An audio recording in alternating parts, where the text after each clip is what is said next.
Oh, you brought up outhouses. What do you want to talk about relative to that? Well, there's one in my younger days in high school.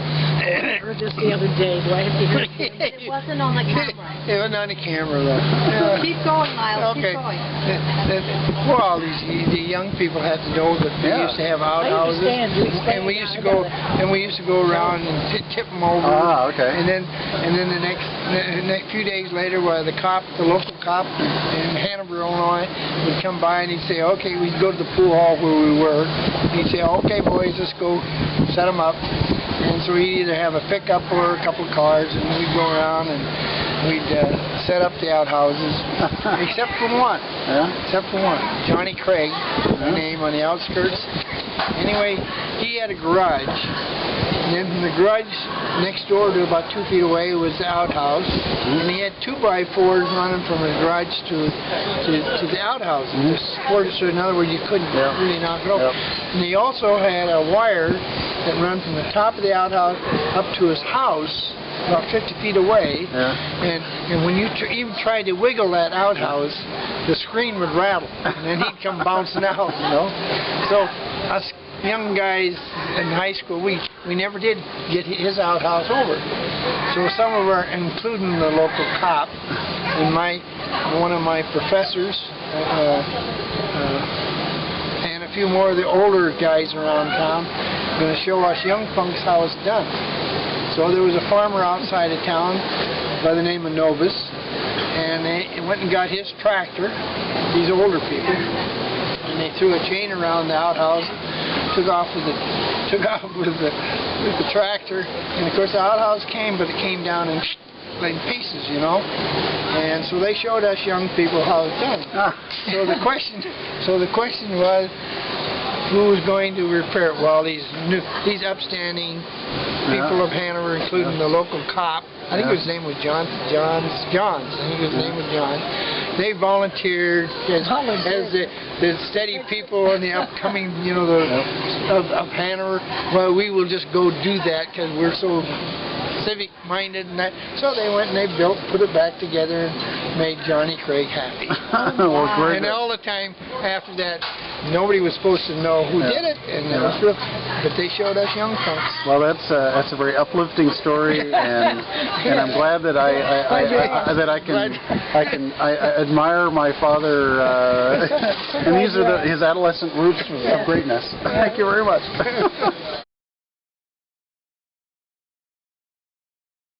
Yeah, I remember one guy. In fact, I was on starboard, and the other guy was on those are already made. Yeah. That's when about a 35-foot wave come All you over, have to do is fill your and he plate. was just hanging on the deck. Yeah. So then they took us down below because the OD they landed, but he actually put a rope around him. Okay, this is Merlin made, and this would have had to have been the spring of 1941. So you've been 13 years old. Yeah, that's the spring of 41. And we probably caught them out of cottonwood. That's where I learned to swim. Okay, now up above there's Babe. And this one here, is Burdette, Babe, 1951. down Key West. 51. This is when I was with the All-Navy Rifle Team. And this is, I always liked that picture there, it was nice. See them flat tops? Where were those puppies, Lyle? I think those are the Brittany we had. Those are puppies. Yeah, They're cute. That was the puppies, and we were coming through Jackson, Minnesota.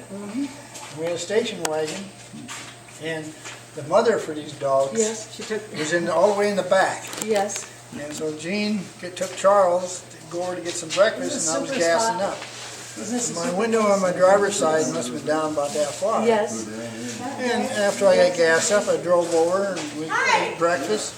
And we started home. We got about 100 miles down the road, and the pups were just crying and they're yipping.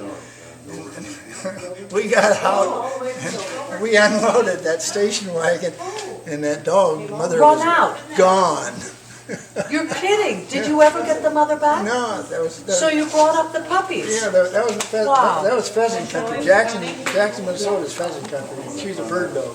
Wow. She didn't want them pups, I guess. Wild. This was Yeah, this is me and Subi. Yeah, that's when we went to Hong Kong. No, there it is, when we went to Hong Kong China Trials, it was September '49. Wow. We went to Hong Kong, China, we went to Yokosuka, Japan, and we went through all the islands out there. Midway, Guam, I don't know some of the other ones. And this was a junior controlman on the Wavina. When they were taking out the newspaper man, the newspaper man wrote us out and wrote a big article in their book. I don't see it.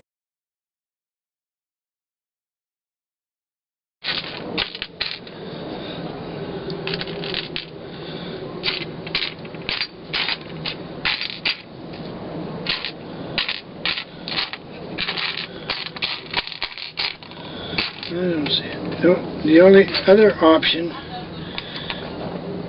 that one had a little bigger hole. You could use a rubber deal. I don't see it.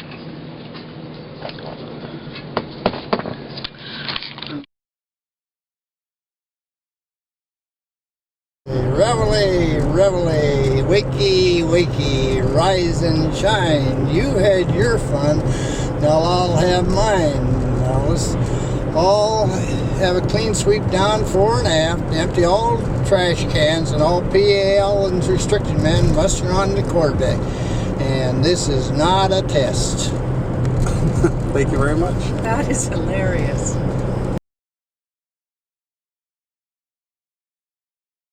Hi, folks. What are you up to? Well, we're in Chicago because Charles made a terrific boo-boo. Oh, I want And so then let we Lyle came have in a to few a lines good old here. time, Yeah. you know. Lyle, you do. Turned out real good. We're enjoying it and having a good night's sleep and seeing the views and love it. All right. I love being with Diana and Charles. Very good. Very good. Oh, ditto here. Any further comments here? Well, I just am looking forward to the rest of this day. It's going to be humongous. Very good. Very good. How about you, Dad? Oh, I'm looking forward to a little lunch here coming up pretty soon. Maybe a cup of coffee here in a minute. So Lyle, how'd you meet Jean? She was taking tickets at a barn dance in the barn you're talking about. Oh, the cutest guy you ever saw. Navy uniform? That was it. So you were in your Navy uniform. Oh, of course. Whites or blacks? So how old were you? What were you wearing? Whites? You came in whites? Probably. So how old were you? Well, it says 19 when I joined the Navy. Mhm. You're barely 19. So you came back on. You had to leave. About 21. So about 20 or get married in 51. So probably I was probably 20. You probably- So when you go to a barn dance, do you normally wear your uniform? He was in his whites. I was a cocky little sailor. Now, come on, when you come home, what are you going to wear? So you have a choice. You can either wear Yeah, your either uniform or black not, or- and you chose to wear your uniform, right? Or you could do white or black, right? Or Well, nothing. depending on You the could summertime be wearing wear blues. time. Yeah, Whites in the white. summertime. I think you'd black. probably, come to think of it, he was probably wearing his blues. I think so, because I think it was probably in the wintertime, and I think he wore his blues. Come to think of it, that's thinking about that in that So there were respect. 3 choices: white, black, blues, or your own civvies. Well, he wasn't wearing his own civvies. He was He was- in uniform. He was wearing his blues, I think. I really do, I think he was wearing the blues. So what did she say to you? I don't know. Pay your money. 75 cents, please. 75 cents, I'm sure. Linda Johnson, Clarinda Johnson, who lived down the road, she was a little bit ticked off. She was a year or 2 younger than I was. And she spotted him and she kind of had her eye on him. I think she thought, oh, there's a cute So sailor. what did you think? What did I think? I don't know. Or did it strike then or no? Oh, I think it's a really nice, cute guy. His uniform does it. I mean, come on. No, actually, I think I had seen him a couple of years earlier. I actually think so. It was very strange. I didn't think about it at the time. But I looked over one time because we started, I was about 15, 16. So, and there was this guy sitting on the counter. There was kind of a board counter that came around there. And there was kids sitting up on the counter whom I'd never seen before. Never had seen him before. Because I didn't go to that many basketball games where I would have seen him play maybe or something like that. So, but he was there for a while and then he left. And I think afterwards, of course he'd grown quite a little bit after that, but I think afterwards, I think that's who was there, you know? I think that was the guy, and he was a real cute guy, and then a little high school boy. Yeah, it's interesting, huh?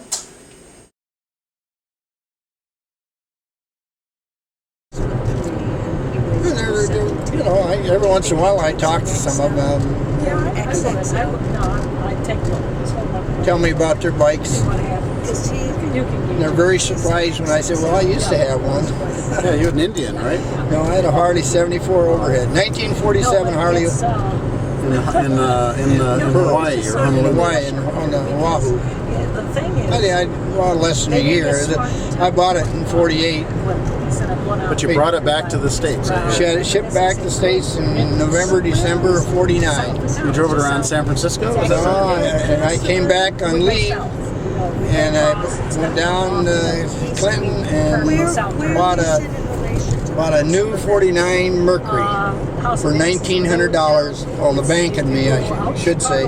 And I called out to Frisco, where my bike was being shipped into, and I think I paid $500 for it, and the guy that bought it knew that I bought it off on the boat. He paid $600.47 for that bike, brand new. And the 48, when I bought it from him, I paid $500 for it, and I sold it in the crate for either $400 or $450. They just sent me the check for the money, and then I bought like I said, I had about half of the money for the Mercury. It was $1,900. 49 Mercury. Yep.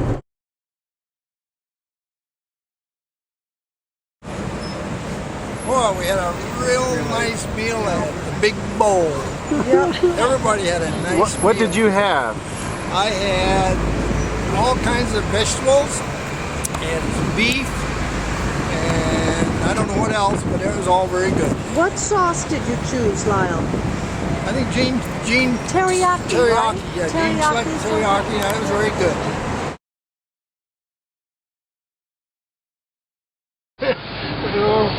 Well, I heard you got expelled from school, Lyle. Yeah, when I was in high school, I had a chemistry class. And the chemistry class was Frank Burns, who died dead. He's super nice. In fact, he taught me how to, just before I went in the Navy, he taught math and statistics and things like that. And the roll of the dice on the odds and all that, Frank taught me all that. And it served me well while I was in service. And yeah, all that practical stuff.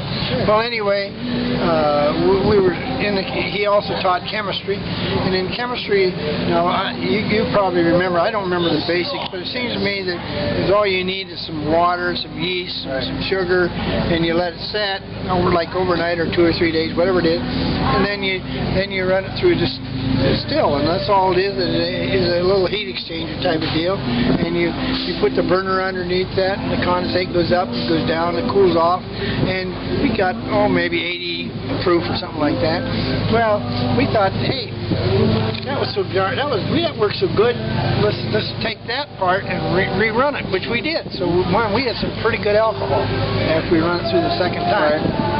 So that was pretty good. So then we took and they had a Coke machine, and we took the Coke machine and we were spiking anybody that wanted a little of this stuff. Well, this white alcohol or white lightning, we'd put in the Cokes, and that got around the school building. And so then the next morning when I come to school, here the G.C. Stutzman was standing at the bottom of the steps, and he'd come in, he had a stack of letters there, about like that, and he said, "Here's one for you, Lyle," and and I started to go up the steps. He said, "No, Lyle," he said, "you better read it before you go up the steps." So I opened it up, and he said, you are expelled until you bring one of your parents to school."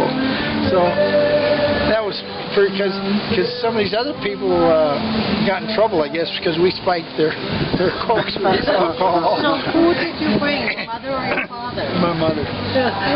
Now, what about the other time you were expelled? Oh, that was on Lincoln's birthday and Washington's birthday. You know, we were also on the section. February. The thing is, during World War II, I was in high school, and we were working on the section, us young guys, because the men were all off to war. And so, well, you know, we could earn money on Saturdays. We worked like Saturdays and Sundays, and holidays and things like that. Well, we decided that, I think the legal part was Washington's birthday. Well, we decided that, hey, we'd have Lincoln's birthday and then we'd take Washington's also, you know, which we did. And that didn't jive with Their calendar. G.C. Stutzman again. Didn't jive with him. And so we did it, and then again the next day, well, he's got the letters and he's passing them out to UR, and until you bring it. And again, I probably brought my mother. My dad, I don't think it would have went over too well. Dad had one philosophy. You could don't run for me, don't ever run for me. And the other thing is, if I ask you a question, okay, now I know that kids kind of fib once in a while, but the second time I ask you that question, buddy, I want truth 110%, period. And that's when you come clean, and I did too, all the time, because. Well, here we are in Hanover, and on your right, isn't that where you used to live? Yeah, that's old Craig Manor. That was built. Can you spot the place that you were in? Yeah. Is it on the outside here or on the inside? No, I'll take you. I haven't been in through here for a long time. I'll take you through. Well, anyway, he came from Hanover, so they said, okay. Yeah, we're going on. Yeah. You got three. His father had run. Osage, Fox, and Sauk are the three in, and then you got north. That's the east-west, and then north and south you got Black Hawk, and then Wapello. Those are the roads. Yeah, the roads. Now we'll go down Black Hawk here.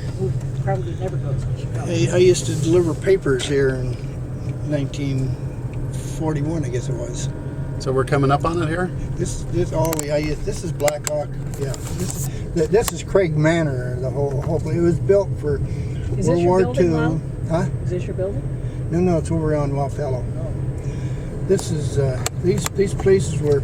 We were the 12th family to move into Craig Manor. They were brand new, and they were built for the people to work down here at the Army Depot. Because they were built mainly in the 1940s. And Dad came down here, I think, in November of 40. And then us kids come down in the spring of 41. We finished out our school up in Cuba City. And, of course, we were, at that time now, let's see, would have been about, 12 years old. We were hitchhiking from Cuba City, Wisconsin down to here regular on weekends. Nobody thought nothing about it. I mean, 2 or 3 of us kids would be Merlin and myself and Lord Burdette. Your grandmother was still living in Cuba City, yeah, right? Grandma was still living in Cuba City, Josephine Webster. Now, these were all brand new when we were in them. Now, then eventually, they were built for 20 years is what they were built for. No. Oh, another cat. It's full of cats. Now we're on Wapello. That's your home. Yep. Street. This is the street up on the upper end here. We'll go. Another cat. Number 26 Wapello, and it still exists. Some of the other ones, some of them are tore down. Yeah. Call it what you want. Well, just think, if you'd become president, that'd become a presidential library. Yeah, there you go. Oh, they've done this building over here. Look at here. Oh, yeah, that's what I saw. Habitat one site. I saw this from the highway the other day, and I wondered what was going on. We had to get over there and take a look. See what's happening. More cats. Okay, Lots of pussy cats in this area. Lots This of is looking cats. familiar here. Yeah, the next building is when we. This is looking very familiar. Oh, another one. Right. Number 26. There it is, right there. Right here for the where the bike is upside down. That's your that's where you grew up, right there. That was They cited it. 7th grade, 8th grade in high school here. Wow. Well, So 41 through This is where they lived. that's 26, huh, right? Went off Yep, war. 26. Girls got married. Well, 26 Wapella here in Some people Wapello Hanover. or Wapello, whatever one people depend on. Some people call it one, some people call it. Huh, that was very interesting. So Buddy Johnson and his family lived over here in one of these other buildings. Yeah, right across the street. Restaurant this way, the Johnsons. Right. And right out there in the middle of that grass, right back there, when they got word that World War II was starting, we were out there passing the football around.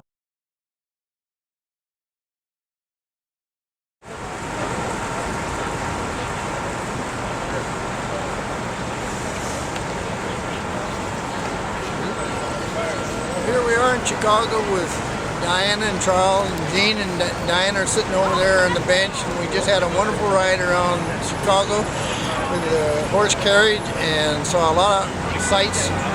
Very informative. The nice young man told us a lot of things, and we're enjoying our weekend. What was your favorite part of the horse trip? Oh, I think just watching the people as we went by them, and they seeing the little kids yelling, "Hey, there goes the horse!" So, how'd you think that horse did handle the traffic? Oh, I thought the horse did wonderful. The driver was very nice young man. Well, we got some good pictures of you and Jean too. Yeah, well, I think I'll get your mom over here, and she can probably do a better job than I can. Okay, well, thank you very much, Lyle. Oh, yeah. I remember you talked about Thanksgiving and Christmas, and basically the live chickens and the live turkey, and it was a pretty elaborate affair. What were the various duties assigned to who, and how did the dinner? What was the process by which the dinner was created? Got the picture. Back in the 30s, the thing is when my mother, Annie Bright Webster, had two sisters, and on Thanksgiving and Christmas and New Year's, we all get together. Well, when it was in Cuba City where we lived at that time, they generally would have like a turkey and a chicken, or a goose and a chicken, and in preparation for that, the day before, let's say Thanksgiving, the day before, my dad would take the turkey and pin the wings, and the legs would be tied together. What's pin the wing? Oh yeah, right. Okay. Yeah, fold them and so they interlock. Yeah. Then we had an old block out in the yard by the outhouse, so to speak, very close to it, and he had a double-bladed axe, and lay the chicken or the turkey first one at a time. He'd lay it on the block and whack, and then he'd throw it there in the yard and it'd flop around. So, did you ever see one run around? No, then it jumped around after that, but that was it. And then my mom, and all the time, now this happened to lots of houses in the 30s, and in the house, my mother would have the water on and boiling, get it up to boiling, and then she would bring it out, and we had a wash tub outside, pour the water into there, and then we take the turkey or the goose or the chickens and duck them, and then we pick them. And so then after you picked them, then my dad would gut them, and then the next thing he would do after my dad was very good at cleaning. He was meticulous in cleaning that animals, and when after they were cleaning that, he would take it into the house to my mother, and she had big kettles in there, and they'd put it in water, but it was always, she would salt it down. It was salt water, and that was the day before, so say Thanksgiving, and the turkey or whatever it was would lay in the water there overnight, and then the next morning my mother would have the bread all together for and then she would cook whatever it was, whether it be a turkey or a goose or never went much for ducks. Yeah, he didn't care for ducks. He didn't care much for ducks for some reason. But anyway, then that was the story in the 30s of a lot of people.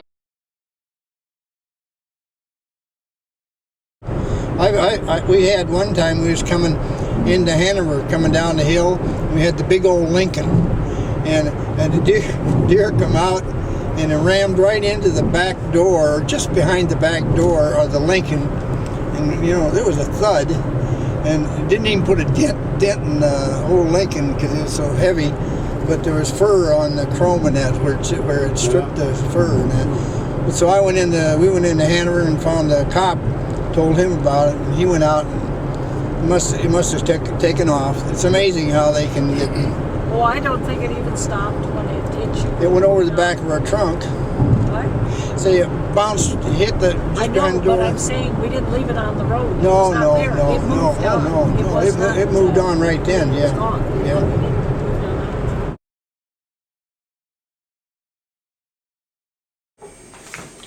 Lyle, have you ever saved anybody's life? Yes. Sure. Tell me about it. Sure am. Well, let's see. I can't.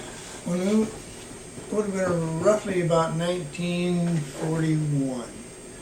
We were living in Craig Manor, and I think I was working for Rental Simon at the drugstore, and I was riding my bike, and it was from the Craig Manor up to Adams's Grudge.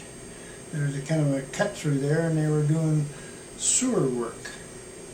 And there was a big, well, like a 4x4 hole, and I don't know how deep it was, probably 6, 7, 8 foot deep, filled with water, muddy water, just a weed.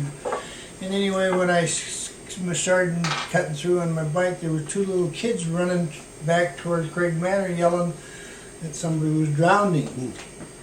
And I continued on up to they scattered out to their house, wherever they were going to go, and I continued on up, and I looked at this hole, and I didn't see nothing. Actually, I didn't see nothing moving. I mean, they always talk about going down and up umpteen times, and what I saw was like an old mop, a gray mop, because the water was muddy, mop.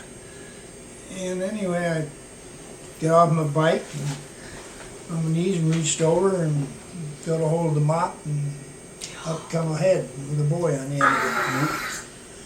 And I pulled him over to the side and started pushing on him to get water out. And the water started coming out. And then at that time, the kids had gotten a man, and he come running up. And then then he took over on that, and I ran up, and then I went on up to the Adams's Grudge and called the fire department and all, whatever have you, and they all came.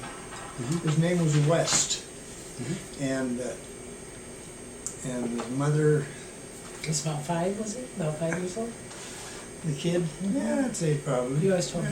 But he made it, right? He made it. Yeah, Survived. he survived it. His name was West. So, And the mother sent him this. Well, there's a note in my books there, He's got a note. with a $10 bill. Yeah. look who it is! So what'd you guys have today? I had the nice breakfast wrap. It was good. How about you, Mom? I had exactly what your father had. We always eat the same. And what was that? 1 egg, medium, grits, Cuban toast, and coffee. So the question is, Lyle, how'd you lose your front teeth? Well, let's see. I was in Mare Island, putting. Where's that? Mare Island, California, Okay. and I was putting the Guavina in commission, and What's the Guavina? that was the submarine. Is that diesel or nuclear? Diesel. What year was that? 19, probably December of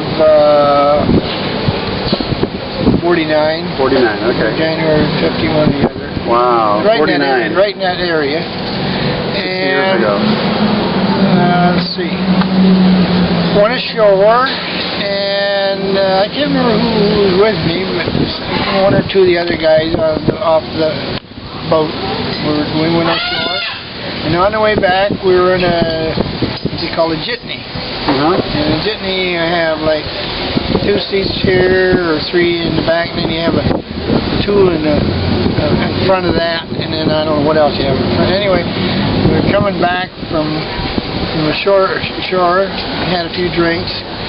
Anyway, then I don't know whether who said it, whether I said it, or anyway, the next thing I know. In other words, you don't know who started it. No, other than this, next thing I know is this Marine sucker punched me, come around from behind and hit me in the mouth, and we had a little fight. We got to stop the jitney, and we had a little fight. That was that part of it until the next day I went to see the dentist. Uh-huh. And the dentist is, You're done. well, he looked at my teeth, and my front teeth were bad. I had a number of cavities, and so it broken one tooth off. And so he suggested that pulling the teeth and getting a plate for it. And well, I agreed with him. And I'll tell you, the hardest part of that deal was actually the dentist. So help me, I believe it. He didn't use any shot. He just started. Oh God! He just started pulling, and Oh my God. then he put in this went on over a couple weeks. He put a temporary plate. And then when we went from the west coast around to the east coast through the Panama Canal in 1950, we got to NOB Norfolk and the main base, and a captain, he was a dentist, he was a captain, full captain, and he looked at me and he said, well, you need a permanent plate there. And I agreed with him also. And he built the most beautiful plate, and I had it for over 50 years and never had a bit of trouble with it. Wow. Wow. And many doctors said, hey, that's as good a job as we've ever seen. That's Well, wonderful. thank you very much. It was a piece of art, that. Yeah, it really. Well, let's Wow. It's just landing right there by us. It squawked at And a us. chatty heron. It's a chatty heron. There's a picture of Diana with a heron. Never heard a heron speak before. Okay, so now, I'll tell you, when they go out to these pelicans, you'll hear, ooh, they run them off too. so now, Lyle. Yes. Now, I'm just setting the stage here. Key West is about 2 miles wide and 4 miles long. About half of it is artificial, I think. It was built out of mud and coral. And I think, I don't know what it is now, but it used to be half of it was Navy owned. I don't know if that's creeping down to a third or whatever. Yeah, probably was, at least. So now you got to E9 in 1962, is that right? Yeah. Okay. Now there's 30,000 regular residents here in Key West. Oh, there's a boat going by. We just got to catch the boat. So you see, we sit and we watch these boats go by. Most of them are fishing boats, but occasionally they're various tourism boats. Now, when you come through that gate, there'll be like this 18-year-old kid, and they will look at your card, and your card is kind of gray and old and antique and so forth. Yes. But they are extremely respectful. They snap to And they attention. say, yes, sir, Master Chief. Welcome back, Master Chief. Okay? Yeah, nice bunch. Nice bunch of kids. Nice bunch of kids. Now, Yeah, you think so? No. I'm just in this campsite. I'm On the campsite. probably in grade. Okay. The senior master. Now, what does that mean, in grade? There's probably 4 or 5 master chiefs here, and I made it in 62, and those guys made it after 62. So Okay. I'm the senior chief. Senior Chief. So Lyle's the most senior person in Now, the camp. now, it would seem to me, No senior enlisted. I see. well, senior enlisted. Now, it would seem to me that retired Navy guys are more likely to be around here than they are going to be over in some bungalow someplace if they're enlisted. Yeah, I don't understand. Well, I'm just saying this is probably the largest concentration of Master Chiefs on the island here, right over here, right? Oh, well, yeah, due to the fact there are a lot of retired people, and it takes a long time to make Master Chief normally. Okay. Yeah. So there's a possibility, maybe better than a 50% chance, that you are the ranking enlisted man on Island of Key West, which is just full of retired Navy folks. What's the difference between, how does it work? There's enlisted and what else? Officer. Officers, I see. So now we have one of the boats coming in. Let's catch this boat. This is a towboat. It says Towboat U.S. This is like what you call when your boat breaks down, and then they come and get you. $200. Minimum. So because Lyle got this E9 earlier in years, so even though there are other E9s, because you got it earlier, you're the most senior. Okay. I see. So let's put it this way then. You are one of the most senior enlisted guys on the island of Key West. Probably, yes. Wow. And you might be the most senior enlisted guy on the. Right tonight. You could be. I don't want to make that statement. No, the statement that you might be is true. I might be. No, you're not. I know, but I might be. You never know. I might be a Master Chief. You didn't know it. Whoa! Look at this go. I'm glad we got that on video. 2 more coming. All right. Whoa. Give me my update. 3 of them are not today. Okay, well.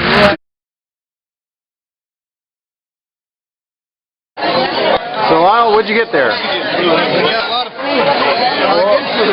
Oh, what do you got there? Turkey Point and ham. point it out here. What do we? Turkey and ham. Yeah. And sweet potatoes. All right. Cranberry, beans, eggs. All right. How about you, Mom? What'd you pick out?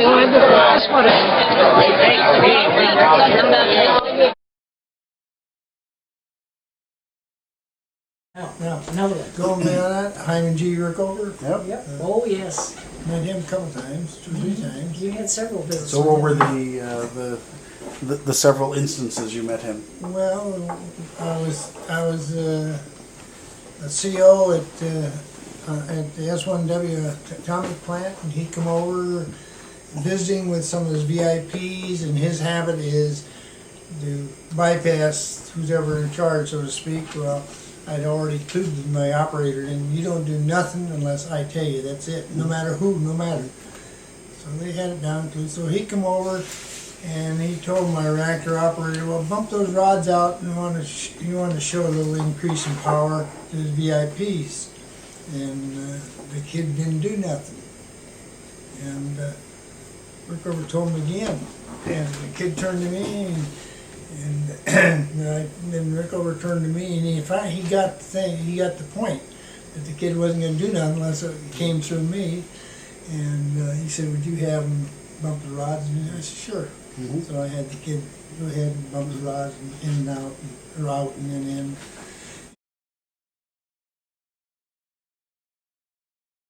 And Post Falls, Idaho, I think, would I have been in 4th or 5th grade? Fourth grade? And the fourth, all of them. All right, you took it upon yourself to teach me the various formula involved in calculating resistance, impedance, voltage, amperage, and so forth, and we did it outside at the picnic table. Why did you do that? How did I do? And anything else you can recall? Well, the thing is with Charles and to keep him busy. His mind was always working, and so therefore It still is. it still is, yeah. And the thing is, well, a little electricity to respect it, know about it, and if you know about it, then you respect it. And I taught him a few of the formulas, and we talked about that. And that gets back to the radio that one time it was out in Idaho and had this kit, and it was a sideband radio, and we figured, boy, I'm going to have him put this kit together, and it'll take care of at least 2, 3, 4 weeks at minimum. Summer. No, summer, basically in summer. The only trouble is I gave it to him, and about 3 days later, he come back and said, "Here, Dad," and it was all done. And I looked at it, and there was a coal solder joint in the whole works. And it just fired up, just bingo, that was it. That's the Heath kit, right? That was a Heath kit, right? That was a Still Heath up, kit. that's up on the... And it's right there where the duck is coming out. Yeah, it's still there. I think only the AM part works. I don't think the other start works. But it's still there. Well, thank you very much.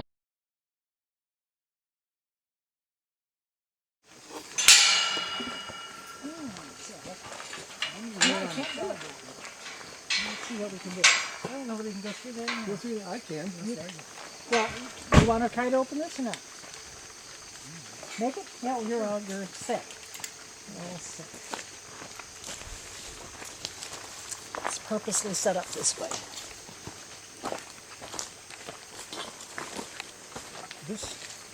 This is the plotted road right here, and in fact it goes right in front of. I see John and Linda. They're here, and the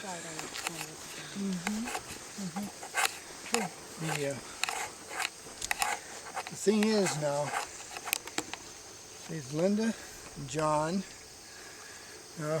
I bought, it'll be Jean, and then me, and then There are 2 more lots. 2 more lots.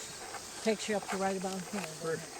See, one's gonna be a stone But you're there. going to put my ashes in there, right? You're not going to put my body in there. Whatever, that's up to you guys. But I want But you, there- in case something happens to me, it's the ashes, not the body. That's you and whatever you Charles. do, whatever Well, you do. it's on tape now. There's It's 4. on tape. So, okay. Because he's made some funny comments about half and half, and I'm here, but in my urn. Well, the thing I Dear, want, why don't you know, just, why don't you go stand there and On my urn? On my grave? Which one's mine? why don't you position Diana there? Which one's mine? Well, let's see, you'd be next. See, Jean, and then me, and then you, and then Charles. So, No, you have to put the son by the parents. I no, think no, on this side. no. You notice it goes. How morbid is this? You notice it goes a lady, and then a male. And it's going to I go see. It's a all lady. family. So right? he'll be on my side here. It's all my, on the it's all corner. family, sweetheart. Look, everybody. I'm standing on my grave, and look at the view. Look at the view. I know, it's gorgeous. And the But Indians are there'll be buried my right, ashes. Indians are buried right up in there. Yeah, and Very nice. Look at that. I could have had a lot of. In fact, you see that up there, that Yes. stone. You could have had that? Yeah, but I was like talking to the man that run the place. Yes. He says I wouldn't guarantee you when they dig.